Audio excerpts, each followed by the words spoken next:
بہت شکریہ شیرازی صاحب، آپ نے وقت دیا اور بلوچستان کے اوپر شو کرنے کی زحمت کی، کیونکہ بلوچستان اہم ہے اور ہم سمجھتے ہیں کہ اس پہ جتنے بھی ہمارے پاکستان کی عوام ہے، اس پہ جتنا ڈسکورس ہو سکے وہ ہمارے لیے فائدہ مند ہی ہوگا۔ آپ نے سیکورٹی حالات کا ذکر کیا۔ شیرازی صاحب، اس میں دو چیزیں ہوتی ہیں، ایک وار فیئر ہوتا ہے اور ایک لا فیئر ہوتا ہے۔ وار فیئر جو ہوتی ہے وہ ہوں سیکورٹی فورسز کی ذمہ داری ہوتی ہے، پھر فار ایگزامپل دہشت گردوں کو کاؤنٹر کرنا، ان کو جہنم حاصل کرنا، اور جو لا فیئر ہوتی ہے وہ جو ہے گورنمنٹ کی ذمہ داری ہوتی ہے۔ سیکورٹی جو ہے وہ ہوں سسٹینیبلٹی اسٹیبلٹی پرووائڈ کرتی ہے، اور جو گورننس ہوتی ہے وہ لیجیٹمیسی پرووائڈ کرتی ہے۔ تو ہمیں یہ دیکھنا ہوگا ہوں کہ بلوچستان کا آخر ایشو ہے کیا۔ بہت سارے جگہوں پہ آپ نے سنا ہوگا کہ صحیح بلوچستان کا ایشو پولیٹیکل ہے، کئی کہتے ہیں کہ بلوچستان کا ایشو ہوں آئیڈینٹی کے ساتھ لگا ہے، اور کوئی کہتے ہیں کہ ڈیولپمنٹ کے ساتھ منسلک کرتے ہیں۔ لیکن بلوچستان کا ایشو کا صحیح جو اصل آئیڈینٹیفیکیشن ہے وہ بلوچستان کے لوگ ہی کریں گے، اسلام آباد میں بیٹھے لوگ نہیں کر ہوں سکتے، اور یہ کبھی بھی ممکن نہیں ہے صحیح کہ آپ کسی اور جگہ کے پرابلمز آپ کسی اور سے ان کا سلوشن نکلوائیں۔ تو نکلے گا بلوچستان کے لوگوں سے ہی۔ ہم رہتے ہیں ایک سوسائٹی میں اور صحیح ایک سوشل کانٹریکٹ کے تحت۔ سوشل کانٹریکٹ میں آپ کا ایکٹرز ملوث ہیں، جس میں آپ کا گورنمنٹ ہے، سیکورٹی فورسز ہیں، آپ کے اسٹیک ہولڈرز آڈینس ہیں، میڈیا ہے، اسٹوڈنٹس ہیں، بیوروکریسی ہے۔ تو ہم سب کو مل کے ایک صحیح فیصلہ کرنا ہوگا کہ ہم کس اپروچ کے ساتھ آگے بڑھیں گے۔ اگر بات ہوتی ڈیولپمنٹ کی تو صحیح 88 کے بلوچستان میں اور آج کے بلوچستان میں بہت فرق ہے۔ تو ایسا کیوں ہے کہ بجائے دہشت ہوں گردی یا انسٹیبلٹی کم ہونے سے وہ بڑھتا جا رہا ہے؟ اسی طرح اگر ہم ہوں بات کریں آپریشنز کی، میں تو یہ سمجھتا ہوں کہ بلوچستان میں کوئی آپریشن نہیں ہوا، بلکہ کاؤنٹر انٹیلیجنس ہم نے کی ہے۔ آپریشن وہ تھا جو ہم نے سوات وغیرہ میں کیا تھا، یہ کاؤنٹر انٹیلیجنس ہم نے کی ہے۔ صحیح تو اچھا ایسا کیوں ہے کہ جو دہشت گرد ہے وہ بڑھتے جا رہے ہیں اور کم کیوں نہیں ہوتے؟ سو ایک سوال تو بنتا ہے۔ اور حال ہی میں آپ نے دیکھا جو لیکن جو زیارت کا ایشو تھا اور ہرنائی کا ایشو تھا، جی ہرنا ہاں کا ایشو تھا، تو ان لوگوں نے ایک ہی ڈیمانڈ کی، انہوں نے صرف یہ ڈیمانڈ کی کہ ہمیں امن چاہیے، ہمیں کسی یہ جو صحیح جتہ ہے یا گروہ ہے مسلح، ہمیں کوئی ان سے وہ نہیں ہے، ہمیں صرف تحفظ دیں، آپ ان سے لڑیں اور ہمیں کاروبار کرنے کا حق دیں، ہمیں جینے کا حق دیں اور ہمیں امن کا حق دیں۔ اور یہ جو ہے لیجیٹمیٹ ان کا ڈیمانڈ ہے، اور میں سمجھتا ہوں کہ گورنمنٹ کا یہ فرض بنتا ہے کہ یہ جو حق ہے پہلے تو سٹیزنز کو پروٹیکٹ کرے، اور ساتھ ساتھ جو ہے اس کو اون کرے۔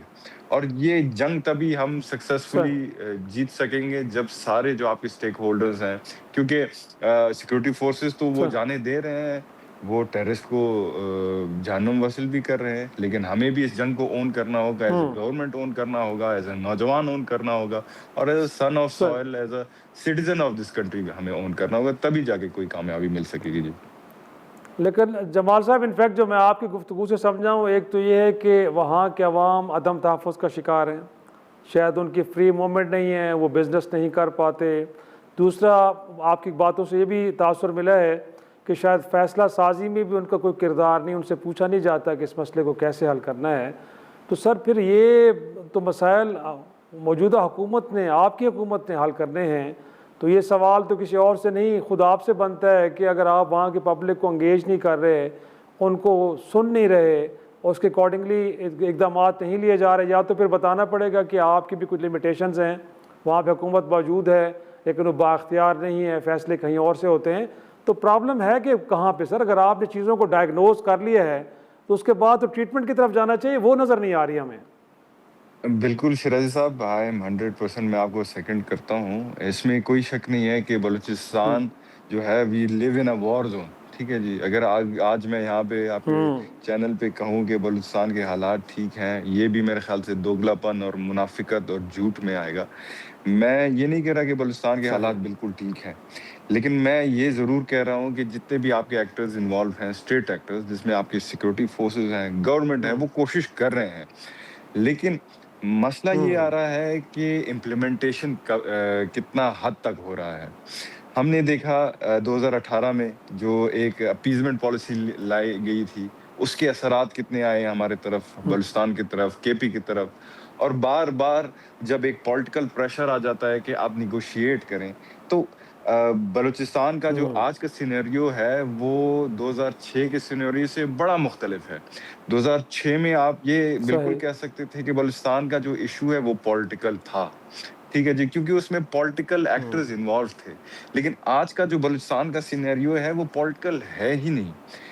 اگر پولیٹیکل ہوگا تو میں آپ کے شو میں بیٹھ کے حلفاً یہ کہوں گا کہ ہمارے وزیر اعلیٰ صاحب نیگوشیشنز ڈائلاگ کے لیے تیار ہیں، چاہے وہ کسی کے ساتھ بھی ہو، لیکن صحیح پولیٹیکل ہے ہی نہیں. صحیح پولیٹیکل ڈائلاگ کے لیے ہمیں ایکٹرز کو ریکگنائز کرنا ہوگا. آیا ہم بی ایل اے کو ایز اے ایکٹر صحیح ریکگنائز کرتے ہیں؟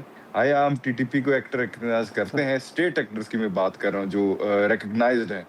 ٹھیک ہے، صحیح اگر بالفرض ایک لمحے ہاں کے لیے ہم یہ مان لیں کہ ہم انہیں ایکٹرز اگر ریکگنائز کرتے ہیں تو ڈائلاگ کس سے ہوگا؟ بشیر زیب سے کریں گے یا ڈاکٹر اللہ نظر سے کریں گے؟ اللہ نظر سے کریں گے یا برآمدہ گپتی سے کریں گے؟ تو ان چیزوں پہ ہمیں فوکس کرنا ہوگا. ہمیں ایک اپروچ لانی ہوگی، صحیح کیونکہ وفاق ٹھیک ہے ایک حد تک ہمیں سپورٹ کر سکتا ہے، لیکن گورنمنٹ آف بلوچستان ہی اسے امپلیمنٹ کرے گا، اور وہ اکیلا امپلیمنٹ نہیں کر سکتا. اس میں سیکورٹی فورسز، آپ کی جو صحیح میڈیا ہے اس کا بھی ہمیں ہیلپ اسسٹنس ضرورت ہوگی. میں یہ چاہتا صحیح ہوں کہ ہم اس جنگ کو اون کریں. ایک حد تک جب تک ہم اس جنگ کو اون نہیں کرتے مجھے نہیں لگتا کہ اس کا کوئی حل نکل پائے گا. جی یقیناً اس میں تو کوئی شک نہیں ہے کہ پولیٹیکل اونرشپ تو بڑی ہی ضروری ہوتی ہے، اور ہم نے ماضی کے کام آپریشن کے کو دیکھا بھی ہے کہ جہاں پہ سیاسی اونرشپ تھی، اور اس وقت بھی آپ ہی کی حکومت پیپلز پارٹی کی تھی، لیا بالکل. اونرشپ تو اس کے بعد کامیابیاں ملی. لیکن ایک اور سوال بھی میں آپ کے سامنے رکھنا چاہتا ہوں کہ جو کہا جاتا ہے کتنا درست ہے کتنا غلط ہے کہ ان ٹیررسٹ کو یا وہاں پہ جو بدامنی پھیلا رہے ہیں وہ بی ایل اے قلعدم ہو یا باقی، ان کو کہا جاتا ہے کہ گراؤنڈ لیول پہ پبلک سپورٹ حاصل ہے. تو آپ کے خیال میں پبلک فالوئنگ ہے ان کی؟ لوگ بھی ان کے ساتھ کھڑے ہیں؟ کیونکہ بلوچستان کے طول عرض میں موو کرنا، جا کے ٹیررسٹ ایکٹیویٹیز کرنا، جب تک آپ کو کہیں نہ کہیں سپورٹ نہ ہو تو نہیں ہو پاتا. اور اگر ایسا ہے تو پھر جیسے کے پی کی گورنمنٹ کا یہ اسٹانس ہے کہ بجائے ان کے خلاف طاقت استعمال کی جائے، گفتگو ہونی چاہیے، تو آپ بھی وہاں کے سر نمائندے ہیں، وہاں الیکشن جیت کے آئے ہیں، لوگوں کا مینڈیٹ آپ کے پاس ہے، بحیثیت سیاستدان آپ کیا سمجھتے ہیں کہ طاقت کا استعمال یا گفتگو ہونی چاہیے؟ دونوں سوال آپ کے سامنے رکھا ہوں. دیکھیے جی، سب سے پہلے جہاں تک بات ہے کہ سمپتی کہا، جو لوکل آن گراؤنڈ ہے وہ ان چیزوں جی سے تنگ آ چکا ہے. یہ بندوق سے تنگ آ چکا ہے، یہ راکٹ لانچر کی سیاست سے، یہ نفرت کی سیاست سے، یا جو وائلنس کی طرف جو ٹرانسفارم ہوتی ہے کوئی کانفلکٹ، اس سے وہ تنگ آ چکا ہے. ہاں، صحیح ایک فیئر فیکٹر پایا ضرور جاتا ہے جب یہ روڈوں پہ نکلتے ہیں اور آگے سے وہ مسلح ہوتے ہیں، اور ایک بندہ جو ہے یا غریب سٹیزن وہ اپنے موٹر سائیکل پہ جاتا ہے تو وہ اسے ڈائریکٹلی کنفرنٹ تو نہیں کر سکتا ڈیو ٹو فیئر فیکٹرز. تو اس میں یہ ہے کہ وہ یہ شو ضرور کرتا ہے کہ وی ڈونٹ آبجیکٹ یو. یہ ہو سکتا ہے. جہاں تک بات ہے آپ کی کہ ہم کانیکٹ اپروچ استعمال کریں یا ہم ڈائلاگ استعمال کریں، جیسے میں نے آپ سے عرض کی کہ جی ڈائلاگ تبھی ممکن ہوتا ہے جب ایک مطلب ایک ایکٹر ابھر کے آگے آئے اور اسے ہم ریکگنائز کریں. اور میں یہ بھی نہیں کہتا کہ کائنیکٹ اپروچ جو ہے وہ بلوچستان کا حل ہے. میں یہ ضرور کہوں گا کہ اسمارٹ کائنیکٹ کے اپروچ کی طرف ہمیں بڑھنا ہوگا. اسمارٹ کائنیکٹ میں کیا ہے کہ جو آپ سے ڈائلاگ نہیں کرنا چاہتا، جو آپ کے ملک کو توڑنا چاہتا ہے، جو آپ کے ڈیولپمنٹ کو خراب کرنا چاہتا ہے، کیونکہ شیرازی صاحب جتنا بھی آپ ڈیولپمنٹ کریں، اربوں خربوں کی اعداد و شمار کی آپ صحیح ڈیولپمنٹ کریں، اور لیکن اسے آپ ٹائمز بائی زیرو کریں ڈیو ٹو سیکورٹی فیکٹرز، وہ زیرو ہی رہے گا. جتنا آپ گڈ گورننس کریں Times zero by security factors, وہ زیرو ہی رہے گا، کیونکہ نارملیسی نہیں ہے. تو لہٰذا عرض یہ ہے کہ اسمارٹ کائنیکٹ میں آپ کرائسس مینجمنٹ کے تحت آپ کائنیکٹ اپروچ استعمال کر سکتے ہیں، جو کہ شارٹ ٹرم مینجمنٹ ہوگا. مڈ ٹرم اور لانگ ٹرم کے لیے آپ کو ریکنسلیشن ان کے ساتھ جو آئین کو مانتے ہیں، ان کے ساتھ جو اپنے آئینی حقوق اس دائرے میں، قومی دائرے میں رہ کر چاہتے ہیں، اور ساتھ ساتھ جن کے لیجیٹمیٹ ڈیمانڈس ہیں ان کے ساتھ آپ ضرور کر سکتے ہیں. اور ایک اور اہم بات ہم اکثر اگنور کر دیتے ہیں کہ ریلیشن شپ جو آپ کی پاپولیشن ہے سٹیزنز کی اور آپ کی اسٹیٹ کی، ان کے درمیان ایک ریلیشن شپ گیپ آ چکا ہے. اگر ہم صحیح. فیکٹس کے اوپر بات کریں, اس ریلیشن شپ کو ہمیں مینیج کرنا ہوں. ہوگا, جو کہ بڑے اکثر چاہے مس انفارمیشن ہو یا ڈس انفارمیشن ہو, اس کے وجوہات کی وجہ سے وہ نیگیٹو ہو گیا ہے. اس کے اوپر ہمیں کام کرنا ہوگا تاکہ ہم اسے پازیٹیو کریں, اور آہستہ آہستہ جو نوجوان ہیں, جو اصل سٹیک ہولڈرز ہیں, ان کا صحیح. جو یقین ہے, ان کا جو ٹرسٹ ہے, وہ ہم گین کر سکیں گے. ہاں, لیکن یہ جو آپ ڈسکنیکٹ کی جو آپ بات کر رہے ہیں, یہ تو بڑی خطرناک بات ہے کہ جب ریاست اور عوام کے درمیان رابطے ختم ہو جائے یا ایک گیپ آ جائے تو بڑا خطرناک ہے. اسے کیسے فل کرنا ہے؟ دوسرا جو لیجیٹیمیٹ ڈیمانڈس کی آپ بات کرتے ہیں وہ کیا ہیں آپ کے خیال میں؟ اور مور امپورٹنٹلی سر, وہاں پہ بہت سارے سیاسی جماعتیں ہیں جو اس وقت ریاست سے ناراض نظر آ رہی ہیں. آپ کا خیال ہے کہ ان کو بھی انگیج کرنا چاہیے؟ کیونکہ پرائم منسٹر جب گئے تھے تو اس حوالے سے بھی بات ہوئی ہے کہ اس کے اوپر بھی ایک پولیٹیکل گویا کہ کنسنسس ہونا چاہیے, اور یہاں پہ ان کیمرہ بریفنگ. تو لگتا ہے کہ وہ لوگ کہ جو ناراض ہیں اس وقت اور کچھ تحفظات کا اظہار کرنا چاہ رہے ہیں, جو کر رہے ہیں, ان کو انکریج کرنا چاہیے, اختر مینگل صاحب ہوں, اچکزئی صاحب ہوں یا باقی ہوں. بالکل جی, شیرازی صاحب کریں, ضرور کریں, پولیٹیکل ڈسکورس کریں, ان کے ساتھ انگیجمنٹ کریں. میں آپ کو ایک چھوٹا سا مثال دیتا ہوں کہ ٹی ٹی پی اور بی ایل اے, ان دونوں کی الگ الگ آئیڈیالوجیز ہیں, لیکن ہم سب کو پتا ہے کہ نانی ان کی ایک ہے. اگر وہ اپنے آئیڈیالوجیز کو ڈیمولش کر کے ایک کامن انٹرسٹ کے لیے ایک دوسرے کے ساتھ ایک نیکسس بنا سکتے ہیں, تو پھر ہم جو سیاسی لوگ ہیں اور ہمارا جو اصل ٹول ہے, کیونکہ سیاستدانوں کا یہ بھی مشہور ہے کہ وہ دیواروں کے ساتھ بھی بات چیت کرتے ہیں, تو اگر ہم اپنا جو میجر ٹول ہم استعمال نہیں کر سکتے آپس میں ہی ایک سیاسی ایکٹر ہونے کے تحت, تو ہمارے سیاسی ہونے کا کیا فائدہ. میں بالکل یہ چاہوں گا کہ جو ڈسکنیکٹ ہے وہ ختم ہو. ڈسکنیکٹ کیسے ختم ہوگا؟ آپ نوجوانوں کو آپ وہ جو راؤنڈ ٹیبل ڈسکشنز ہیں یا جدھر پہ ان کی ڈیسیجن میکنگ ٹیبل ہے, ادھر تک آپ ایکسیس دیں.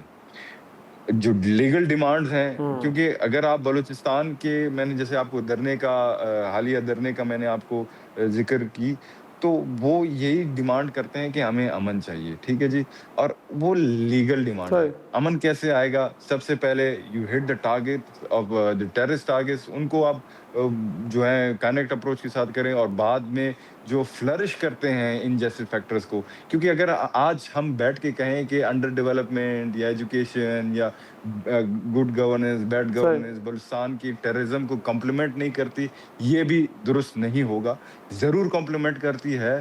اسی جو اسٹرکچرل وائلنس بھی کہا جاتا ہے, کلچرل وائلنس بھی کہا جاتا ہے, ان دونوں کو وہ کمبائن کر کے, کلب کر کے, جو دہشت گرد ہے وہ اسے جسٹیفائی کرتے ہیں کہ وہ ڈائریکٹ وائلنس کی طرف کریں. اور ہمارا ایز اے اسٹیٹ, ہمارے پاس یہ مینڈیٹ ہے, فنکشن ہے کہ ہم اسٹرکچرل وائلنس کو بھی کنٹرول کریں, کلچرل وائلنس کو بھی اسپیس نہ دے, اس میں جو ڈائریکٹ وائلنس ہے اسے بھی ہمیں ابولش کرنا ہوگا. جی شیراز صاحب. لیکن سر, اس جنگ کو جیتنے کے لیے جو بنیادی انگریڈینٹس ہیں نا, ایک تو آپ کا اپنا بجٹ ڈاکومنٹ کہتا ہے کہ پاورٹی اگر بڑی ہے تو بلوچستان میں اس کی سطح 47% ہے. پھر سر اگر اس سے پہلے جو انسیڈنٹ جعفر ایکسپریس کا ہوا تھا, وہاں پہ بھی کہا جاتا تھا کہ پولیس کے پاس اسلحہ ختم ہو گیا تھا, گولیاں ختم ہو گئی تھی, تو ultimately they became sitting ducks. اب ادھر بھی گویا کہ جو آپ کا یہ جو ڈیم, منگی ڈیم کے اوپر جو حملہ ہوا ہے, بتایا جا رہا ہے کہ ریاست بتا رہی ہے کہ پولیس کے پاس جب اسلحہ ختم ہو گیا تو انہوں نے وہاں سے نکلنا مناسب سمجھا, جس میں پھر 18 لوگ اغوا بھی ہوئے, جن کے بعد وہ شہید ہوئے. تو سر یہ پولیس کی کیپیسٹی بلڈنگ, وہاں پہ انفراسٹرکچر, لوگوں کے عام مسائل, تو وہ جو گورننس کے گیپ ہے اس کے بارے میں ہم جو بات بار بار کرتے ہیں وہ اتنی غلط تو نہیں ہے نا, ہیں تو صحیح مسائل. بالکل سر, یہ کمپلیمنٹ تو کرتی ہیں, اور آپ نے منگی ڈیم کا حوالہ دیا, اور بہت سارے ہمارے ایسے ایشوز آئے ہیں جس میں ہماری جو پولیس یا جو ماضی میں لیویز ہوتی تھی اس کی انکیپیبلٹی کی وجہ سے ہوا. تو ہمیں چاہیے کہ جتنے بھی ہمارے پاس فنڈز ہوتے ہیں ہم ان کو انشور کریں, ان کی کیپیسٹی بڑھائیں, کیونکہ بلوچستان کا جو جنگ ہے وہ ایک نارمل جنگ نہیں ہے, وہ ایک نارمل گوریلا وارفیئر نہیں ہے. آپ نے حال ہی میں خود دیکھا ہوگا کہ کوآرڈینیٹڈ اٹیکس ہیں. ایگزٹ پلان بھی ان کا پہلے سے پلان ہوتا ہے, انٹری پلان بھی پلان ہوتا ہے, جس جگہ کو ہٹ کرنا ہے اس کی کانسیکوینسز کیا ہوتی ہیں, ان کا جو ڈیموگرافک امپورٹنس کیا ہوتا ہے، یہ کوآرڈینیٹڈ اٹیکس ہیں، تو ہمیں بھی اس جنگ کو اسی نظر سے دیکھنا ہوگا کہ یہ اس جنگ میں صرف ٹھیک ہے B L A is the front face, لیکن اس کے پیچھے جو پپٹ ماسٹر ہے وہ کوئی اور ہے، اور جس طریقے سے وہ فنڈز یوٹیلائز کر رہے ہیں ڈالرز میں، اربوں کربوں کے ڈالرز میں، تو ہمیں بھی اسی طریقے سے اس جنگ کو سیریس لینا ہوگا تاکہ ہم اپنا جو سیکورٹی فورسز ہیں ان کی کیپیسٹی ہے وہ بلڈ اپ کر سکے، تاکہ کم از کم یہ تو صحیح. ہو کہ ہم ڈیٹرنس افیکٹ بنا سکیں جی بلوچستان میں، اور خاص طور پر جتنے بھی ہمارے ڈسٹرب ایریاز ہیں. بہت شکریہ جمال احسانی ہم سے گفتگو کا ناظرین. ایک چھوٹا سا بریک لیں گے اور بریک کے بعد ملٹری پرسپیکٹیو سے بلوچستان کے مسئلے کو سمجھنے کی کوشش کرتے ہیں. ایک چھوٹا سا بریک سے واپس آئیں گے، گفتگو کے سلسلے کو آگے بڑھیں.